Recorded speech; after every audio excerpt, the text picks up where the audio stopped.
Good afternoon, good evening, and good morning because somewhere around the world, that's truly what time it is. I want to thank everybody for jumping in the chat, being in the chat, getting engaged, waiting on me to enter into the show because I am coming today with some some very disturbing news and details, but I'm also coming with solutions and ideas on how we can fix these problems. During 9/11, uh, it was disclosed that some Muslims may have been involved with the hijacking of planes, and some Muslim countries helped fund individuals to attack the United States.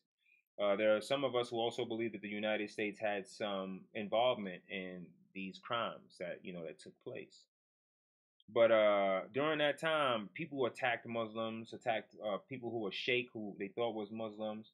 But then it died down because the people in New York said it's not fair to blame Muslims, all Muslims. There are a great number of peaceful Muslims who do a great deal for the country and for the communities. And not just the Muslim communities, they actually reach outside of the Muslim communities and they join in Christian communities to do acts of charity and other great things. But the sad thing is, when good people stand aside and do nothing, evil will always prevail. Okay. Today's show, we're going to talk about Christians. Christians being persecuted and murdered all over this planet, by Muslims, and you don't see CNN covering it. You don't see CNN giving you true coverage of it. I showed you that CNN briefly covered the idea of there being slaves in Libya, but there's no backup stories to it. That story got swiftly swept under the rug, and you didn't hear anything about it. You don't hear anything about it. You don't hear anything about the Africans in Nigeria that are Christians that are being murdered by thousands by other Nigerians who are practicing the faith of Islam. You don't hear anything about it. Just like you don't hear about the black on black crime that happens in Chicago, and you don't hear them talking about it. You don't hear them because it doesn't go with their narrative. Today, we're gonna make sure we bring some light to some things. I wanna read some things first that was sent to me by a great patriot, and she sent me some clips, and it's important that I get into it. Yazidi slaves. The Islamic State's Christian and Yazidi sex slaves. Here's the first thing, okay? Unlike Muslims who can conform and wait out ISIS until the day it is defeated, Christians, among with uh, polytheists, I'm trying to say the name of these people correctly without butchering it. That's the reason why I'm taking up my time. Yazidis. Hold on, let me see. Let me see how to correctly say their name. So I'm not well versed in this ethnic group, and I don't want to be disrespectful.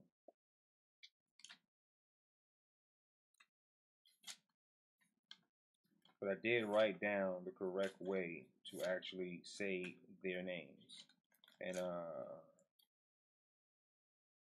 Yazidis. Yazidis. Polytheist Yazidis can don veils and give up cigarettes and alcohol, but as non Muslims, their very presence is an intolerable offense to the year old caliphate. These minority religious groups in Iraq and Syria, lacking protecting armies and militias of their own, find themselves in unique peril during the Bolivian trip this month. Pope Francis called it genocide. Now, you know how we feel about Pope Francis, right? So, you know how we feel about Pope Francis here at this show. You know how we feel about people who choose to stand up and say things when it benefits them. But um, how long has this been going on? How long has it been going on? Too long. Now, with Muslims that are dealing with ISIS, they understand what it is and what it feels like to be persecuted, to have radical forms of Islam forced upon them. When you have young little girls having their clitoris cut off, or they call it circumcision, but it's actually just a butcher of female anatomy. And when it's done so for the sure ability of taking away a woman's right for pleasure, that in itself is clearly insane and inhumane. When you have ISIS forcing their forms of Islam against other peaceful Muslims who may not be a part of their sect, whether it's Sunni or Shiite, and they're persecuted and they're stoned and they're beat by people from ISIS and other forms of extremists. Because it's hard for me to put um, Muslim and extremists together, and I do it because this is the way people identify it. But knowing the religion, just like I know Christianity, knowing individuals who are Muslim and knowing how far they've come to the United States of America to give a better life for their families. And I'm not talking about the Muslims in the corner store that will sell you beer, because that is haram. That is a sin. Basically, it's what haram means. It's forbidden. I'm not talking about these guys. And some of those guys, I guess they're trying to give the people what they want, and with that, God knows best, right? I'm talking about the individuals that don't drink, that won't sell you any alcohol, that don't eat pork and won't serve you any pork. I'm talking about the individuals that would rather pray for you than harm you. These individuals um, that come here from these war-stricken countries, they're coming here for a better life. What's happening is they're leaving the countries in which they once thrived and flourished in because of radical forms of people practicing Islam, because of radical individuals that feel like they can interpret a holy book and use it to enforce certain rules upon you because they once were deemed.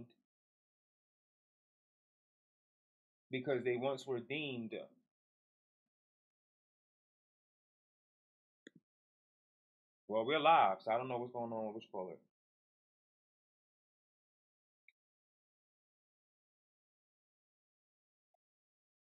Okay.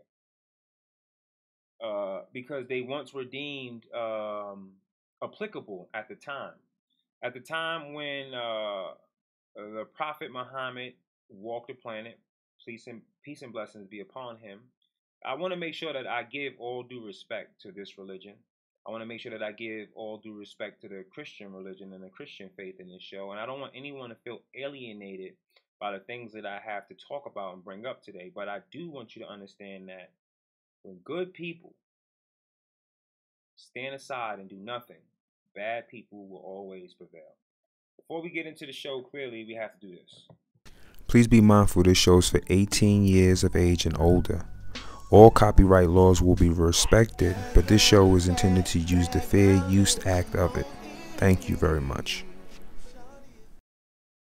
No intro song today. This is Church on Sunday, so we will not have any profanity on this program today, and we will not have any music that would have any profanity in it or any suggestions of any sexual nature whatsoever. I'm taking this show. This show today will not be about entertainment. Usually, the shows prior to this, profanity is allowed. The music is allowed that has profanity in it, and other suggestive content. Today, this show will not allow that. Today, I will refrain from using any and all um, derogatory language and or anything that could be deemed offensive. I want to make sure that the people watching this program today not only can see a side of me um, that you'll see in the future as I continue to develop as a better man, as a better fighter for the rights of the people. But I also want to show you that there are other shows that we have. The excessive use of language, it's only done so out of entertainment and shock value. I may feel the way I feel, and it's just genuine. The things that I feel is what I feel. I present the truth to you, but when I exaggerate um, with derogatory language, it's done so as a way to keep you entertained. Because if not, then it just comes off as a bland, a bland program that you see when you watch the news and every time you watch it. The things you want to say and how you want to voice yourself. I feel like I connect with you when I do it in a way where I'm entertaining you. And but today we are not going to use any vulgarity.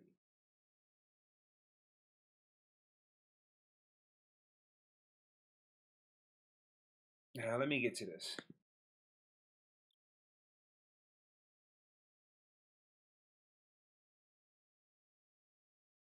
ISIS demands nothing less than the conversion of all Christians and Yazidis to Islam under penalty of death for men and enslavement for women and children. Another frequently cited option for Christians, people of the book, the payment of or is a tax is a ruse for the tax is raised until it becomes unpayable and property and lives are taken after all. Hence, last summer, Mosul's bishops chose exile from their communities rather than attend an ISIS meeting to learn of its Jissa terms. The beheadings, crucifixions, and other means ISIS uses to slaughter unarmed Christians and Yazidis men, from priests to bishops to the desolate migrants working, have been proudly displayed by the ultra-violent group on social media and have drawn. I just want to show you something real quick. So we're talking about before we get into people condemning it and everything else. Let me just show you something, people. I want to show you something. This is what we're talking about. People condemning it, people against it. Before I read everything, I want to show you something because I just said crucifixions, and I want to get to you, and I want to show you something. This is something that is all seen too often. You see the little boy looking at the dead corpse. You see the little boy here at the bottom of the screen looking at the dead corpse. Who is this is a teenager that's been killed and crucified in Syria because he refused to convert. So condemnation, people condemning it has nothing to do with people actually getting out and putting their hands together with their voices to put an end to it. This young teenage boy, who's clearly dead in this picture, and it's clear that he's been there for a while now. You can see his body starting to bloat, his stomach area is starting to bloat. You can tell around his arms where his arms are restrained, that his body is bloating around it. It's clearly in rigor mortis, and his body is going through the motions of decomposing.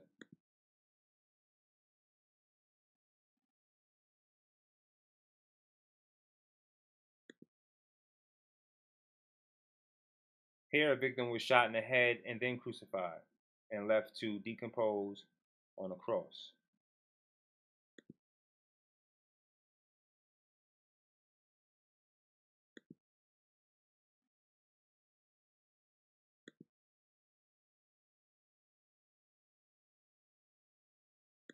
As you can see here, one body is no longer hanging by both arms. One body is hanging by one arm, period, and soon that arm will detach. You see there's a body laying on the floor dead. And this is how they display Christians in these countries. They allow them to decompose out in the open.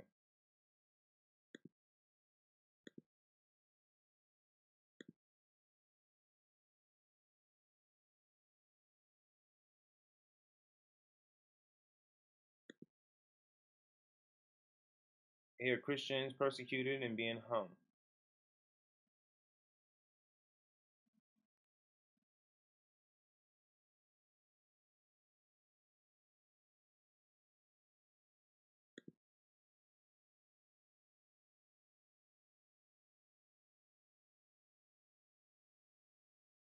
Here, they came for Christians first, and then afterwards they came for Muslims who probably aided and abetted Christians or who tolerated the people of the book.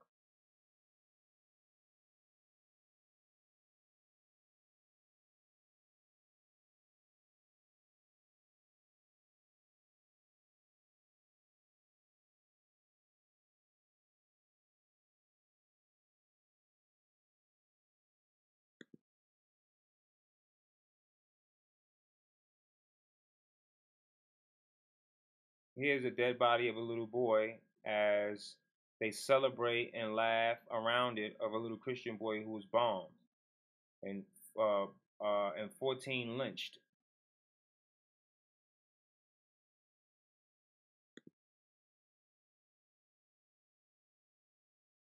Here is clear someone is walking to the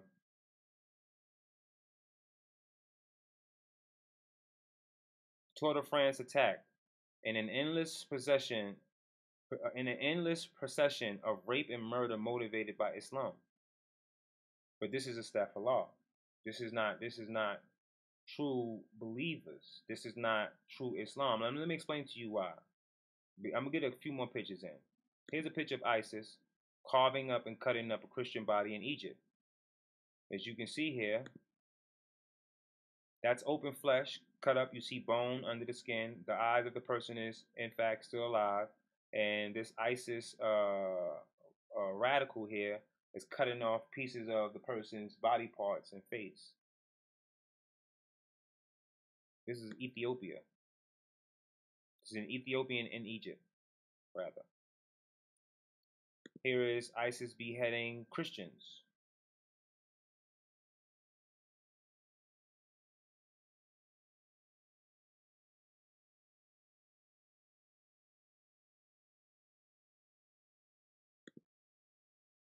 More Christians being crucified.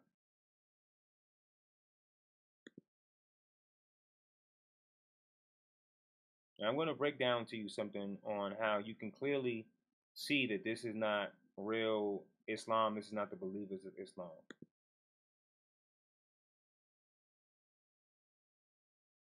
Here is babies having guns put to their head because of their parents. Here's a baby with a gun put to its head because its parent is a Christian.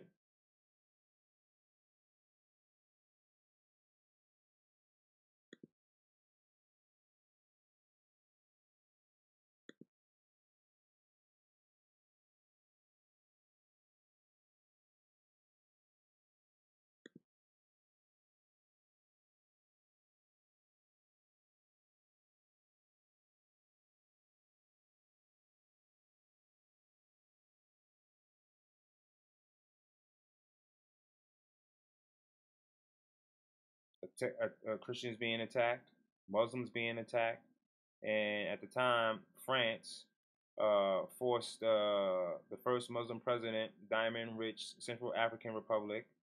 They forced him to resign under pressure from France and his puppets. Because why fix a problem? Why go at fixing the problem? Why? Why go at fixing it? Why? Why when you can create an outrage and allow people of the same ethnicity and different ethnicities to kill each other and go at war with one another? Why? It allows you to do exactly what you set out to do.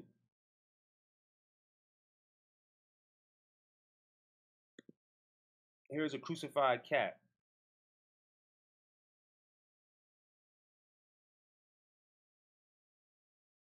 Here's a cat that is crucified.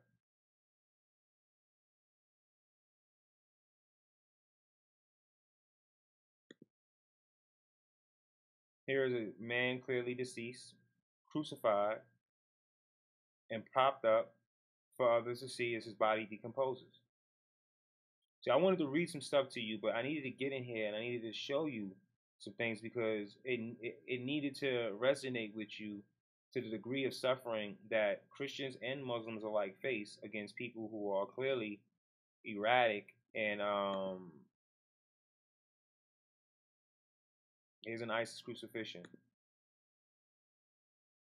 by people who are clearly erratic and radicalized because it's not about the religion, it's about the control and the power that you gain when you have people following you because they believe that God is behind the things that you're saying. There's no true power in peace because when you have peace, there's no one to take advantage of. When you have peace, you actually give to others rather than take on to yourself.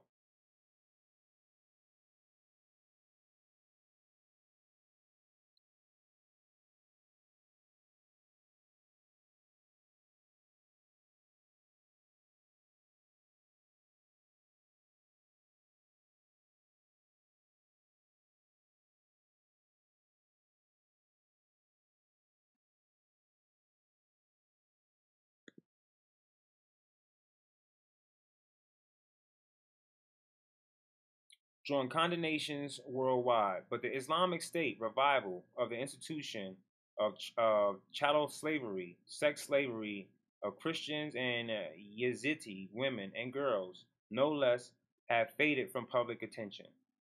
Not today. Not today. Over the past decade, thousands of Iraq and Syrian Christians, including in 2003 an entire covenant of Syrian Orthodox nuns, have been taken captive for ransom. Last August, shortly after ISIS established its caliphate, it began something new. After capturing non-Sunni women and girls, ISIS began awarding and selling them as sex slaves. The vast majority of Yazidis, I'm sorry if I'm saying this incorrectly, but some, according to UN reports, were Christians. You have people who are selling women for $5 and $2 because they deem them unattractive. But that's not the words that they use. That's not the words that they use.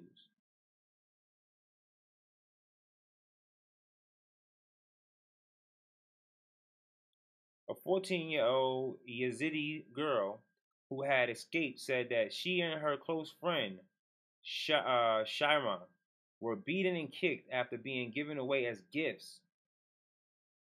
Shaima was awarded to Abdul Hassim, who was a clerk. I was given to an overweight, dark-bearded man about 50 years old who seemed to have some high rank. He went by the nickname Abdul Ahmed.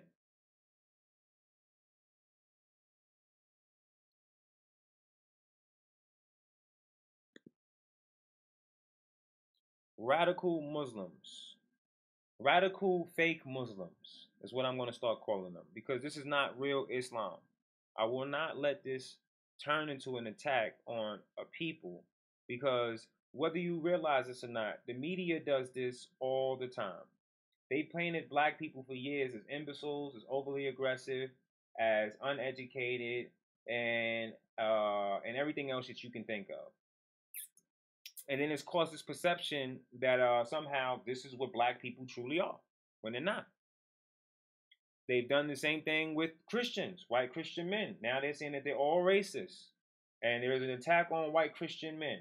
White Christian men are responsible for slavery and everything else, and so on and so forth, when that's clearly not the case and it's not the truth. The Spaniards started slavery, and the Catholic Church deemed it legal.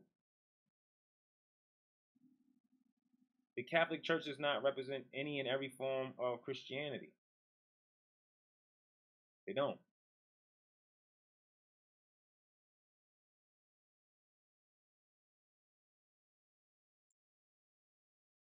Radical fake Muslims murdered 32 Nigerian Christians, torched church in brutal attack. Now, this isn't about race here because they're all the same color in Nigeria. They're all the same color.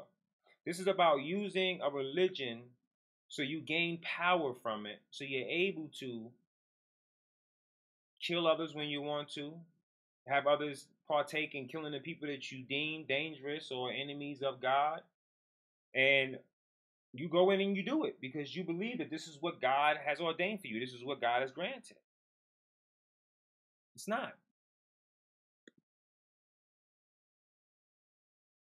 Let's get into this real quick. Who lived by Christian values and were caught up in acts of human hostility. Right now, some disturbing new numbers on religious persecution across the world, showing roughly 90,000 Christians were killed last year because of their faith. Amy Kellogg is live from Milan, Italy, with more for us now. Amy?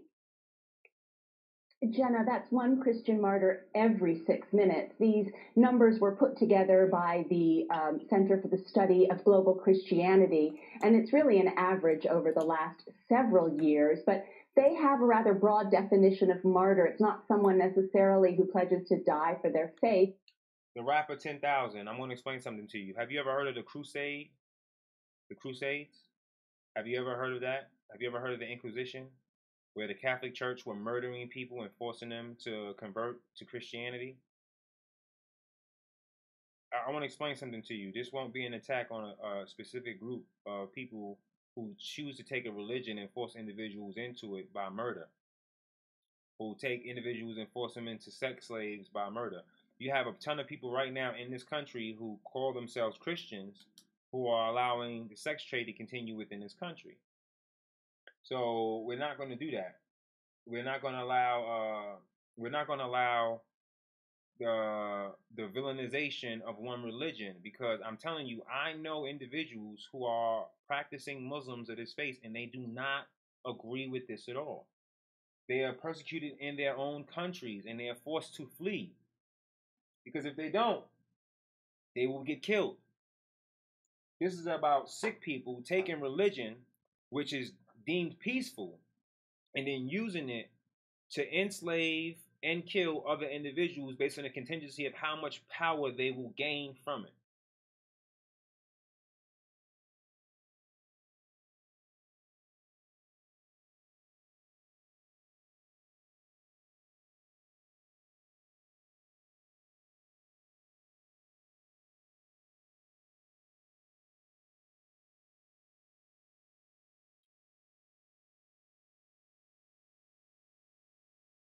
And the church allowed it.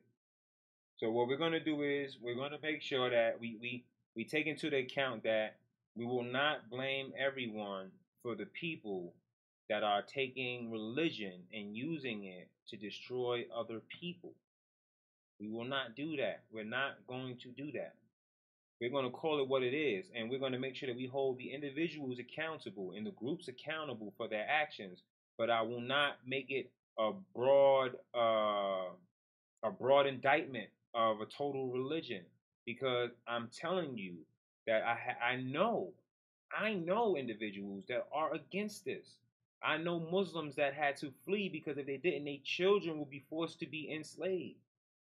There are over 73 sects of Islamic of Islam, of people taking Islam and turning it into different ideas, and taking these sects, SECTS, and using these sects to imprison and also oppress other Muslims. Other Muslims, just like Christians do it to other Christians. Today, what I want to talk about, though, is how Christians are being persecuted. They're being killed. And the media is not talking about it. They're not talking about it at all. Why do you think that they keep presenting Muslims being attacked? There was a Muslim who shot up a nightclub in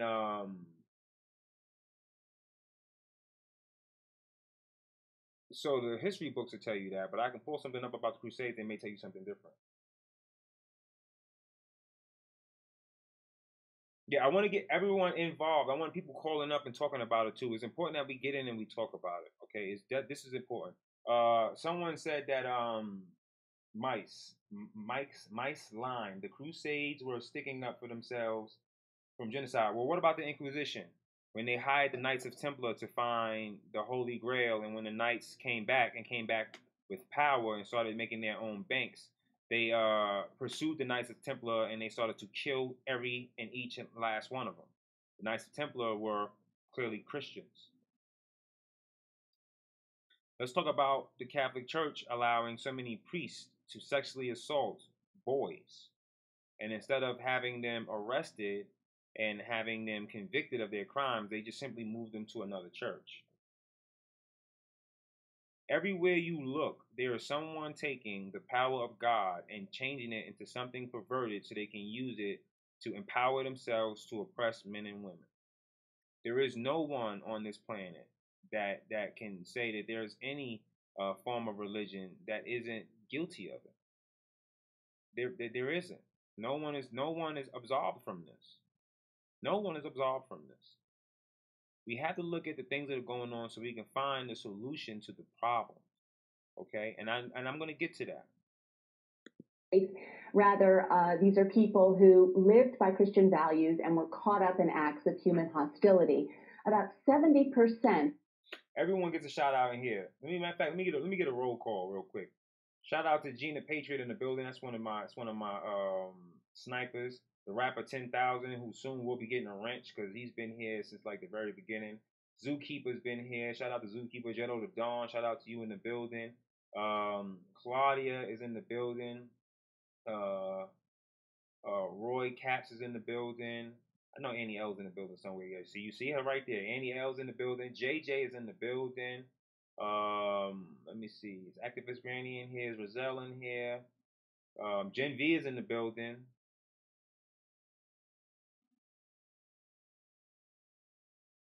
Make sure I get everybody. Remember, y'all, we do this roll calling on this show. We shout out the people that's in the chat. Mega Jason 30, shout out to you in the building.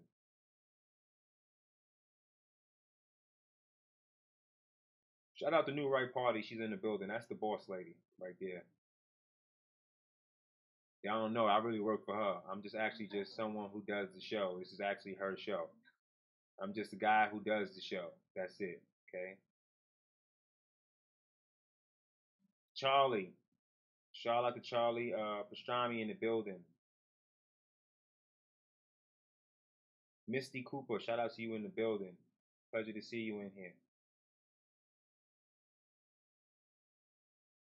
That's right. We gonna get this roll call. Everybody who's been here from the beginning know that I'm gonna go all the way up to the top, for the tippy top. Try to make sure I get all the names that I can that's in this building. I love and appreciate every last one of you guys.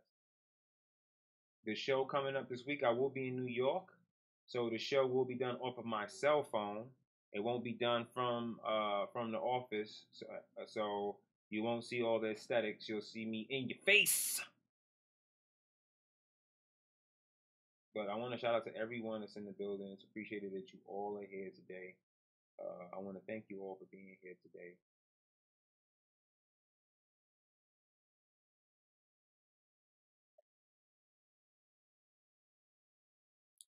Of those 90,000, Jenna, killed in tribal conflicts in Africa, the rest due to government persecution or terrorist acts, much like the one that we saw in Istanbul, targeted killings, this ISIS shooting in the nightclub that in fact really brought down many Muslim victims, but the target was, quote, Christians celebrating their pagan holiday.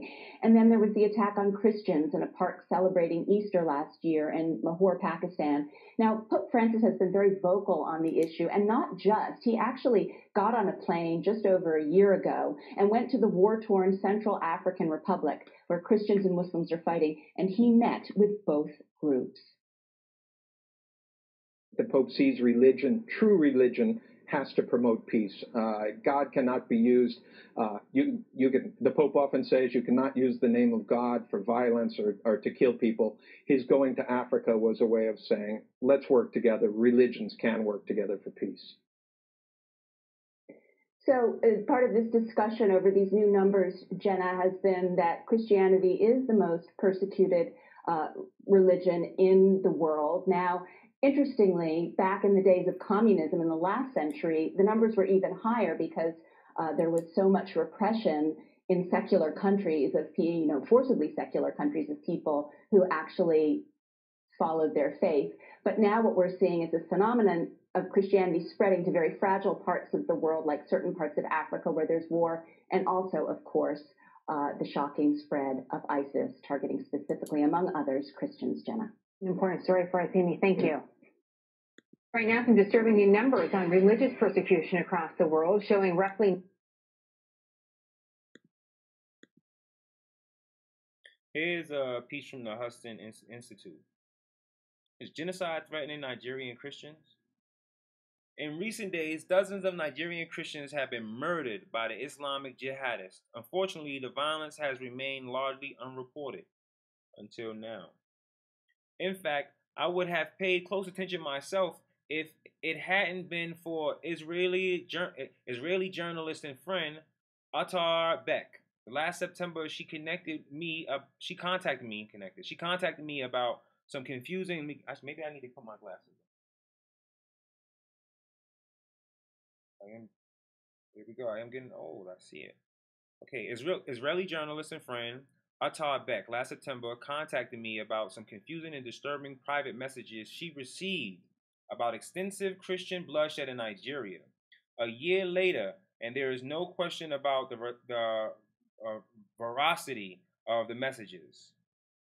But now we know that during 2018, more than 6,000 Christians have been killed or maimed by Islamic terrorists affiliated either with notorious Boko Haram group, best known for kidnapping young girls, or with the Fulani tribesmen. Wow, and I know some people named Fulani that's crazy. Whose anti-Christian brutality grows largely unanswered by Nigeria's government. Attacks against Nigerian Christian communities are escalating at an alarming rate. On October 2nd, Morning Star News reported armed Fulani herdsmen, accompanied by militants in Nigerian army uniforms, killed 17 Christians in their homes in the heart of Jos, north-central Nigeria, on Thursday, September 27th, including 4 children, area sources said. Just days before, in mid-September, nearly 30 Christians drowned trying to flee attacks by Fulani jihadists, World Watch Monitor reported.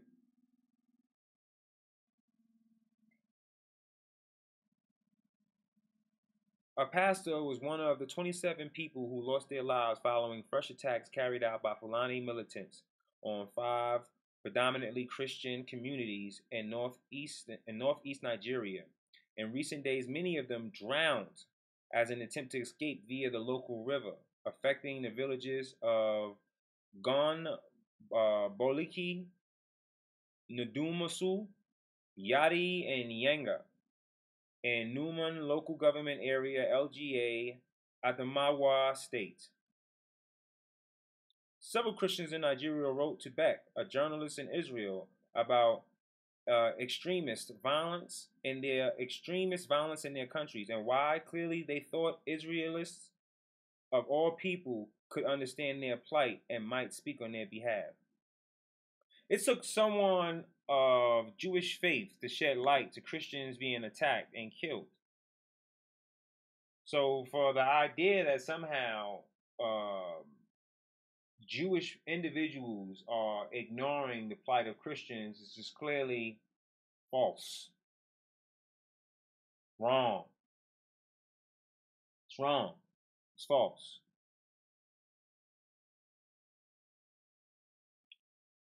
Mass graves of Christians killed by Islamic State found in Libya. A mass grave of 34 Ethiopian Christians executed by the so-called Islamic State group in 2015 was reportedly unearthed in Libya. The bodies have been exhumed and will be eventually reparated to Ethiopia and Libyan Interior Ministry. The Libyan Interior Ministry says. But it's deeper than that, because in Libya right now, you can buy a black slave for anywhere between $200 to $500.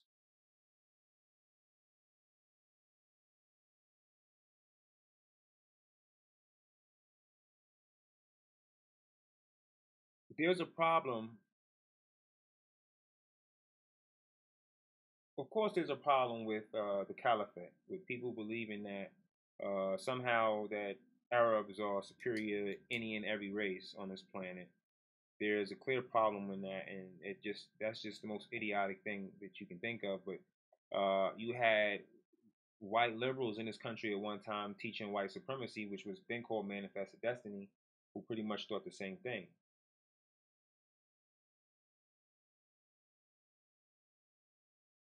People are using God to enslave others. People are using the name of God to kill others.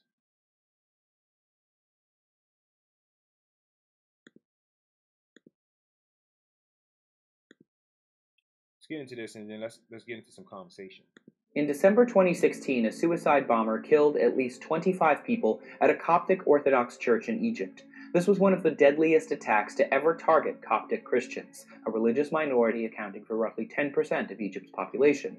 Copts and other Christian sects have long faced violence and discrimination in Egypt and other parts of the Middle East, where Islam is the dominant religion. So we wanted to know, what is life like for Christians in the Middle East?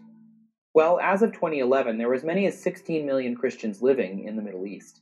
Christian communities can be found in every Middle Eastern country, but by far the largest are in Egypt, Syria, and Lebanon, which tend to be more tolerant of Christianity than, say, Iran or Saudi Arabia. But these stats are likely outdated already, as the Middle East's Christian population is rapidly declining. This is in part a result of Islamic extremist groups like ISIS and Al-Qaeda, which have for decades directly targeted Christians. Such groups adhere to a strict interpretation of Sharia law that looks down upon non-Sunni people of the book, specifically Christians. Perhaps the best example of this was the Islamic State's invasion of Mosul, an Iraqi city that was once home to tens of thousands of Christians.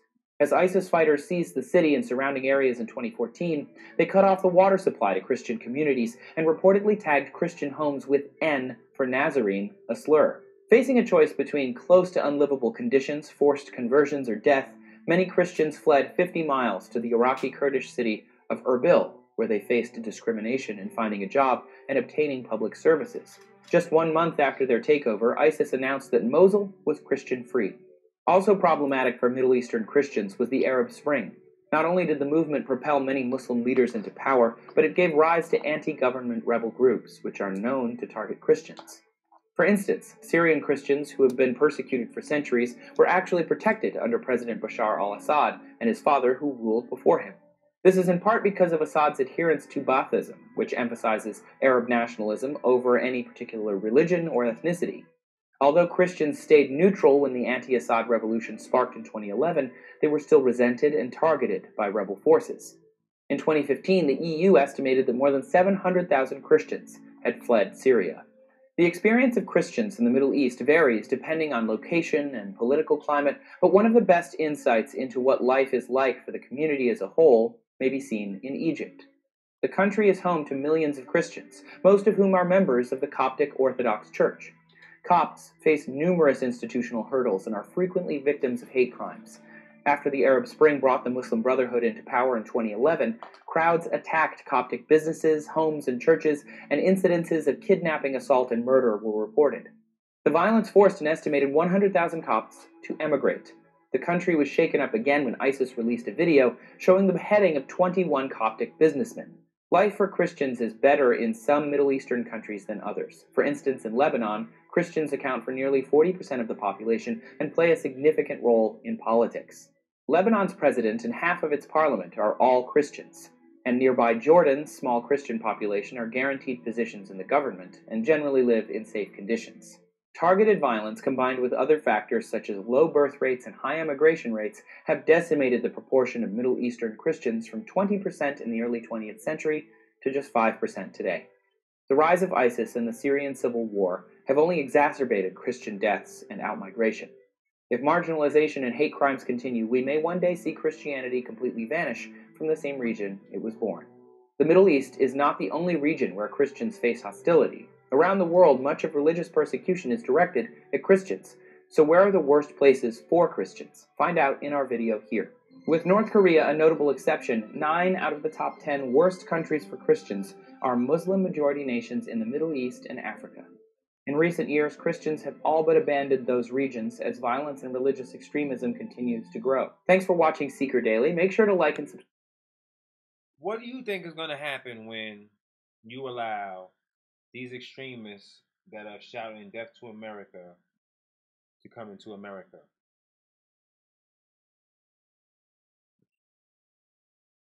When you have people like the Congresswoman, what's her name again?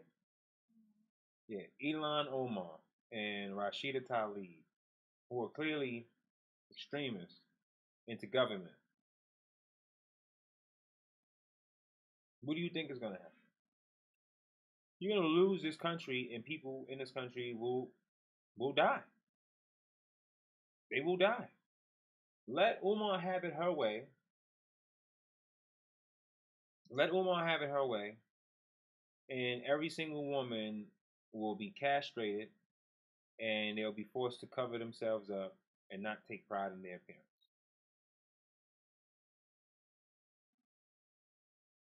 Let me explain to you now why these actions are clearly not from those who truly believe in Islam. One, Muslims believe that Jesus existed. They may not believe that he is the Son of God, but they do believe that he had an immaculate conception, that Jesus was born without a father, and that God said be, and he was inside of Mary's womb. They believe that Jesus taught as a child, and he spoke as a baby. They believe that instead of him being crucified, that God placed his face on Judah's body and allowed Judah to take his place, and they rose, and God rose up Jesus to heaven. They also believe that Jesus will come back to destroy the Antichrist. They believe that Jesus will not only come back to destroy the Antichrist, that he will destroy all the pigs on this planet, and he will destroy and break any and every cross. And let me explain to you now why the actions of these individuals are against Islam. One, Jesus is one of the most prominent figures in Islam as far as prophets are concerned, and he's part of what is called the major three, which is Abraham, Jesus, and Muhammad.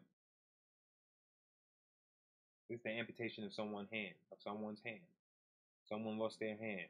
This is the amputation of it, because it was in the book.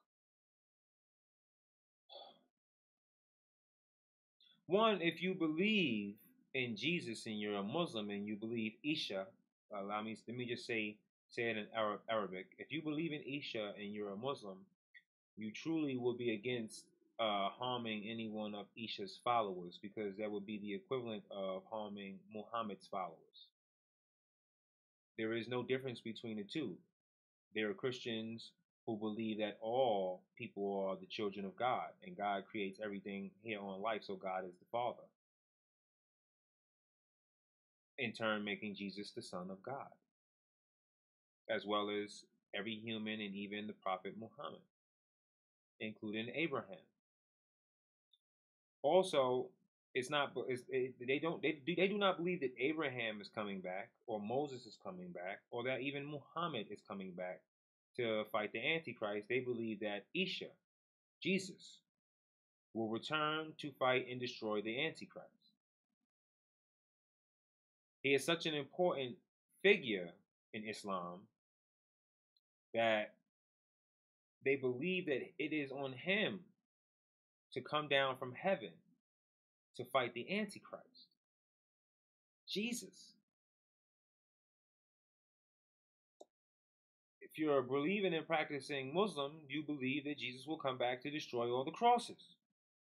Well, if you're a true believing and practicing Muslim, why in the hell would you create crosses to crucify Christians on?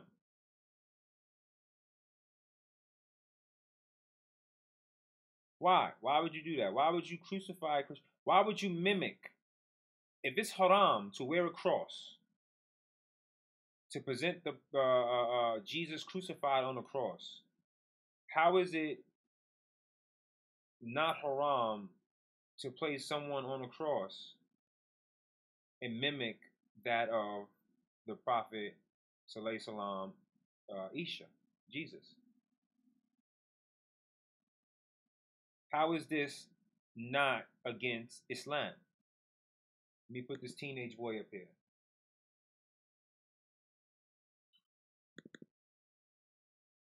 If a true believer in Islam believes that Isa, Saleh Salam, will come back, and he will come back to kill the Antichrist in order to save the human race, how is it that you can mimic this prophet's body on a cross, that you believe that one, he will come back and break, and that two, he didn't even really die on?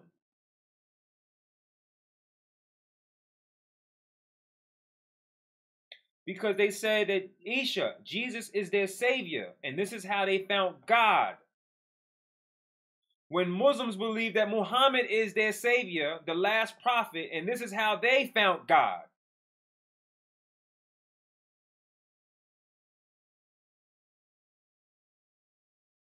How can you not see how perverted this idea of Islam is that you practice? How can you not look at this and see that this will guarantee you hellfire? If Isa will come back to break all the crosses, if he will come back to break all the crosses, why are you creating them when it's haram for you to do it anyway? It's because they are not true believers. That's why. It's because they are not true believers. That's why. It's because they are not true believers. That's why. That's why. How can you believe Isa, Saleh Salam,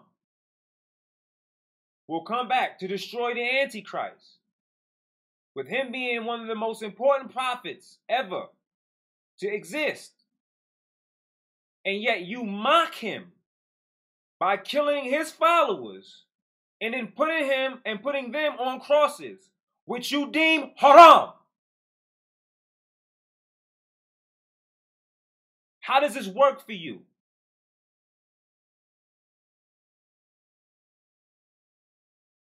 Because a true believer will tell you, don't even make a cross in front of me.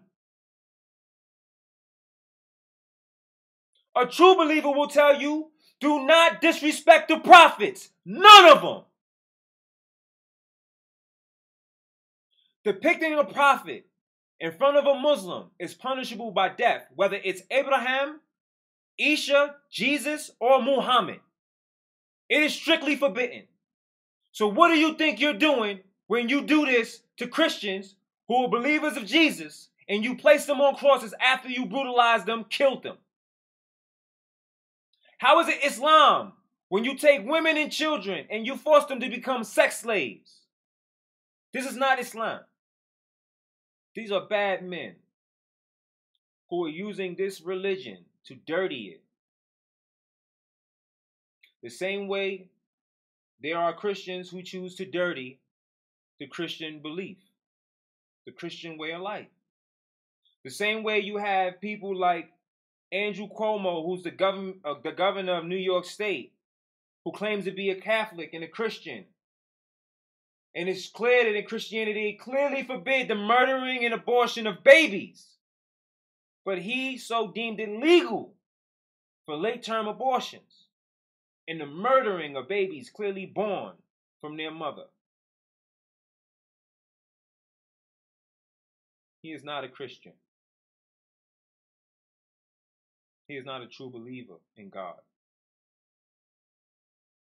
And every baby born that's murdered, every baby aborted that's murdered, he'll have to spend time in hell for. He'll have to answer for that. The same way every one of these false Muslims will have to answer for what they've done to all of these Christians all around the world. Every last one of them. Even the ones that stood and watched will have to answer for this.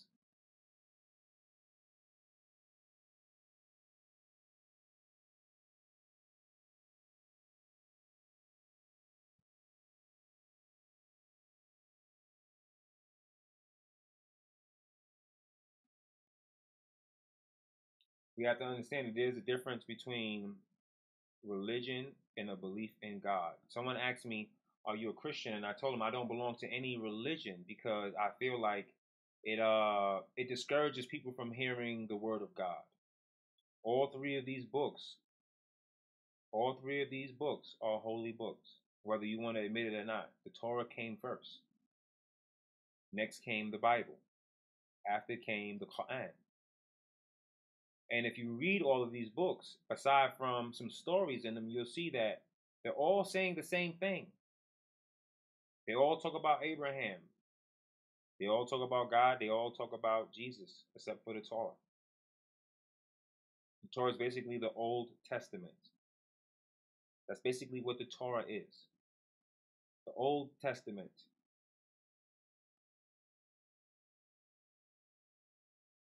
The Torah is described as the book of Moses. It gave you the Ten Commandments, the laws.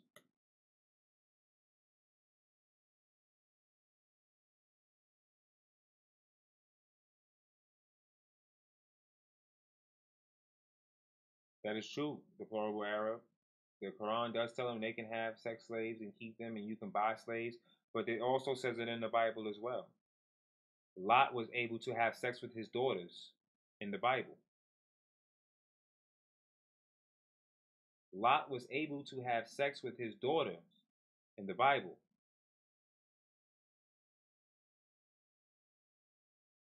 So, the plural Arab. Where there's one thing in one, there's one thing in the other. There's also passages in the Bible that talks of you being able to have. There's also passages in the Bible that talks of you being able to have slaves and beat them.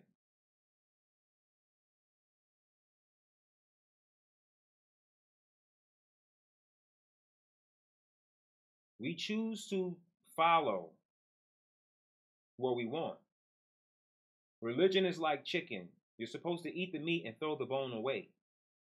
Meaning you're supposed to take what enlightens you, what enriches your heart, and you're supposed to do away with the things that you know isn't for you.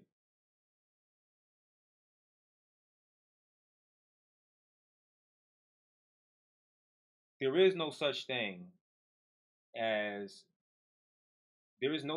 man has touched that doesn't have a sin within it. The Bible was books taken in place and put together. So was the Quran, and so was the Torah. We no longer live in those times that these books were created. We live in a time where compassion and love to supersede any kind of hate someone would have for someone that has a different idea from someone else. I want to open up the phone lines before we get too late in the show and we're not able to get people on there.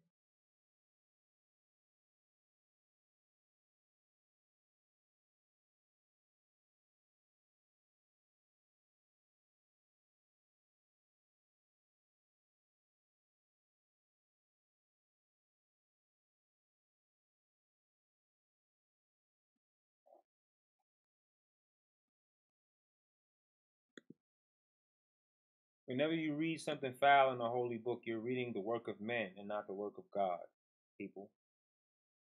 The Quran wasn't created during the time of Muhammad's existence. It was created after, some years after Muhammad has died. The same can be said with the Bible. It was created years after Christ was crucified and resurrected.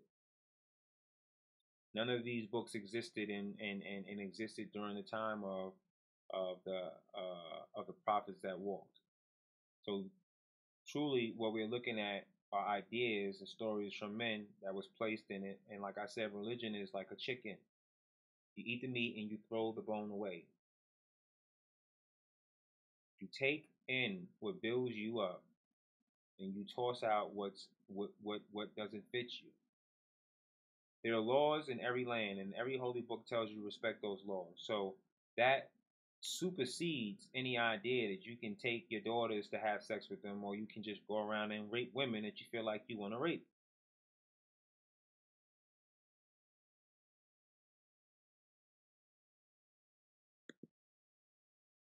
I'm going to open up the phone lines and allow callers to come in. And I want you to be able to call up, call in. This is my phone number. This is my line. You can call up, call in. And I want you to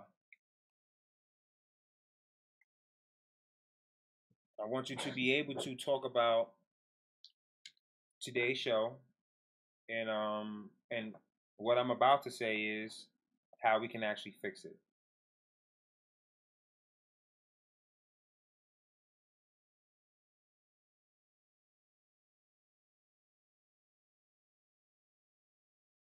I just seen a young girl who's passed away, and someone just had a rest in peace shirt for her. And it's hard to always open my phone and see young women that are deceased or passed away, that's been killed. It's hard for me to see any woman die. It's just always something that I can't get used to. The number's up on the screen. You guys are able to call in right now, and you're able to give your idea on the show. But first, let me tell you this. How do we fix the problem? We fix the problem by pointing out the true issues of the problem. And then we point out the true contradictions of their actions. We show and prove just how fraudulent these ideas, these radical formed ideas are, and we present the truth in front of them, because the one thing you can't truly argue against is the truth.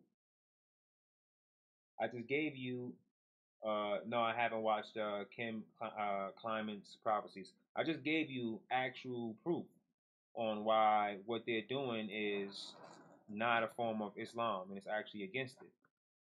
And the only way we're going to put an end to this is if Muslims stop acting as if this isn't happening.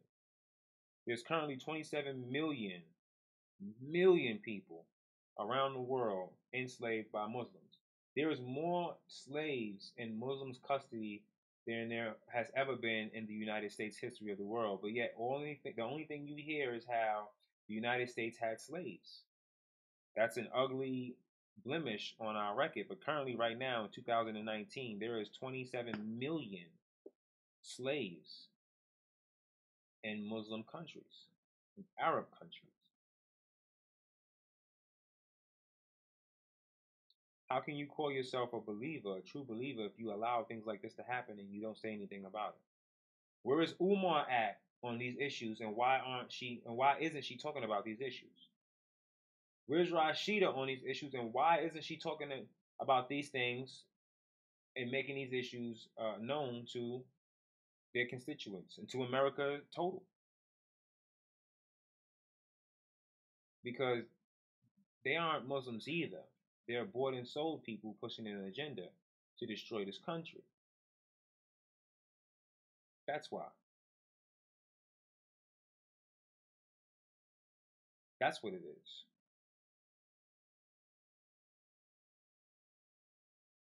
It is a common Muslim practice when you don't agree with someone, you say, to you yours and to me mine. And you go about your business. You don't shoot the person and string them up and then mimic the crucifixion of Jesus. This is beyond insane.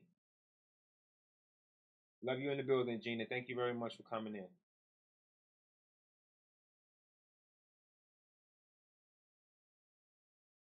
The phone lines is open.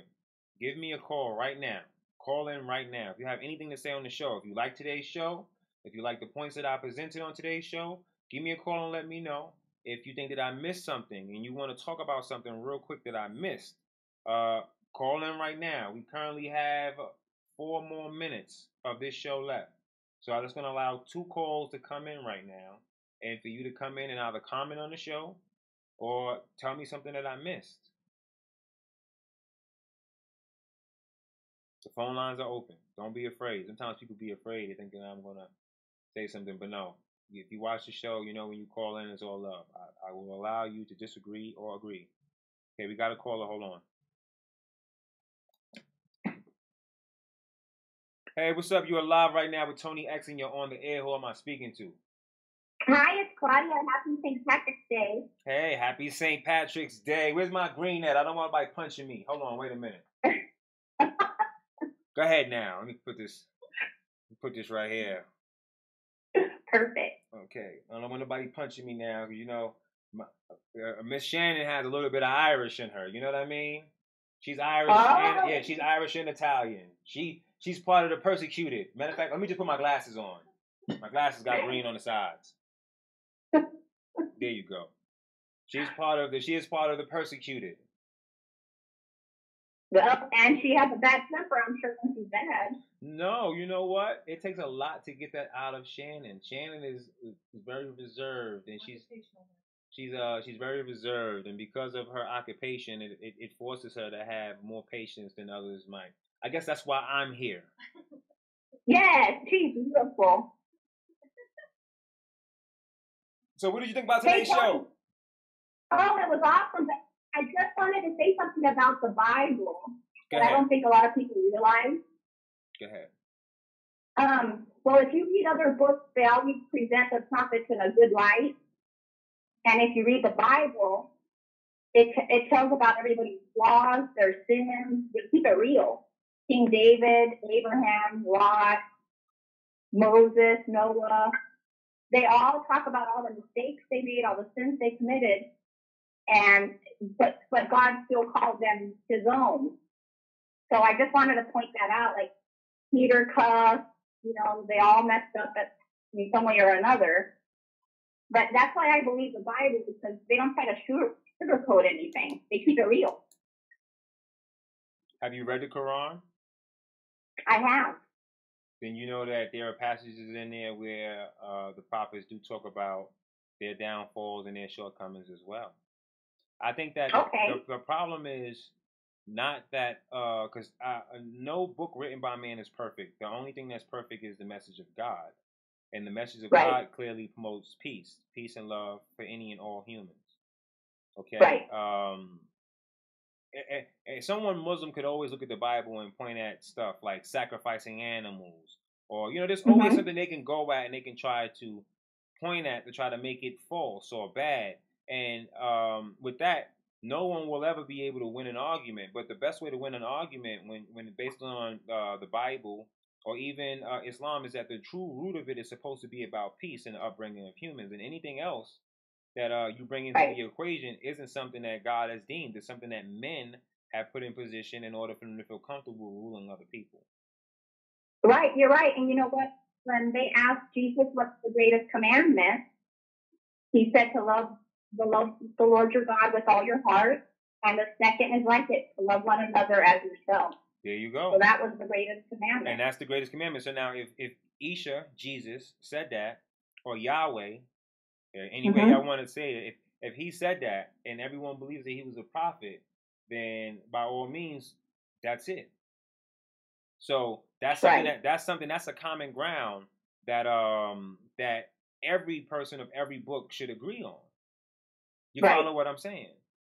Yeah. So that was a great point you brought up. I want to thank you for calling in. I want to give one more person a shout out and a call in before we actually get out of here. I want to thank you again for calling. I appreciate it. It was thank you, very great for having you in. You sent me the stuff too, right? What's that? Did you send me the information? Yes. So shout out to you again. This is the person who sent me a lot of the articles that I got to read today that I had to put my glasses on because this screen is getting smaller and smaller in front of my face. Maybe I do need some reading glasses because the screen got smaller and smaller in my face. Embrace it, Tony. Well, God bless you very much. Thank you very much for doing that. No problem. I want to let someone else in. Let them in. Claudia, I thank you again for everything. You helped make this show what it is today. You are a very, very important member of this family here. Because I don't have fans. I have supporters and family. Fans, they tend to go and do other things with other people. My supporters love me. They're here all the time. They support me. And this is my family. And I want to thank everyone for being in the building. Thank you again, Claudia. And I want to help you when you run, just so you know. Keep me in mind. You're in New York, right? What's that? Are you in New York? I'm in Las Vegas. Okay, so what you can do is I'll text you and I'll get up all the information. We're having a site built. We'll be dealing with that and dealing with a place that people can actually legally donate to the campaign and push that out there. And any and all donations to the campaign will be appreciated. And any help that Perfect. we have will be appreciated. So we're going to get there. And we're going to win. Okay, Tony. Thank you. God bless you, Tony. God Bye-bye. bless you.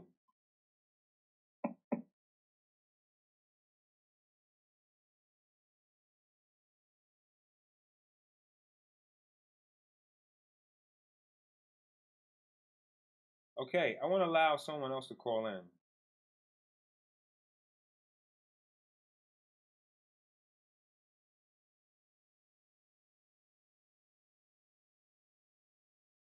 And I want to allow someone else to have the opportunity to speak their piece and say what it is they have to say. Thank you, Claudia, for calling in. We have literally a minute and a half left for the show. So if someone wants to get in for a minute and either tell me I was wrong about something or tell me they enjoyed the show, it's up for you right now to get in because we have a minute left in the show. So anyone. And if not, then this was a great show today. And I want to thank everybody for tuning in, for being a part of the show, for taking the time on their Sunday, on a day of rest for them. Okay, we got one last call. You're live right now with Tony X. Hello. Tony? Yes, hello. Who am I talking to? This is Zookeeper. Zookeeper! What's up? How's everything? How's your Sunday going? Did you enjoy the show? Yeah, it was great, Tony. I love the show. Thank you. Did you are you running for political office? Yes, I am running for the 14th district in New York City. I am running to take the seat from Alexandria Cortez. Fabulous. Okay. I'll send you some money. Congressman Tucker. This is what we're going for. We're going for the seat. We're going to take it, y'all. We're not playing. We're going to take it. Okay? Excellent. Good work. I'm proud of you. Thank you very much. I will actually be in New York. I will be at the Trump rally on the 23rd. Okay? At Trump Plaza is where it starts. I will be engaging the audience, taking pictures and talking to individuals and doing interviews live. So you guys will see it live. I'll be live there at the Trump Plaza showing what's going on. Do you have flyers to hand out? No, I don't have flyers. I have me to hand out. I'm going to hand out my hand to everybody, and I'm going to give them hugs, smelling like the best Gucci cologne ever invented. You know what I mean? I may not be wearing a suit that day. I may be in some sweats and some Jordans, and I may have a beautiful throwback on. But we're gonna be there. I'll be there into the 23rd. I'll be at the tattoo shop on the 21st, doing tattoos and having a meet and greet, allowing people to come meet me, take pictures. That's the 21st. The tattoo shop is 211 Utica Avenue. So I will be in New York City. I'm thinking some flyers with your policy positions. Well, first thing first, I'm going to New York to make sure that I sign up. I have to go to City Hall, and I have to make sure that I sign up everything, and I have to do my voter's registration over in New York because when you print them up here, they don't give you the actual mailing thing here. They just print up like regular paper. So I have to go take these forms in to the DMV and get it done expeditiously. So there's some things that I have to take care of while I'm there, and also I'll have to retrieve my birth certificate from the office in New York City. So I'll be there until the 26th. Okay. And everything should be done. Good work. Thank you very much. Thank you for calling into the show, Zuki. Okay. Bye-bye. So yes, I am running for office. I will be in New York City. If you're in New York City, make sure you come out and you show me some support, or you come show me some hate. Or, well, we'll save that for another show. But you know what I was going to say, you know. But just come talk to me, okay? Anything you feel that you need to get off your chest, I'll be there in person, and I'll afford you the opportunity to say and do as you please. Just so as long as you know I will say and do as I please also. Positivity, love to everyone here. And I want to tell you that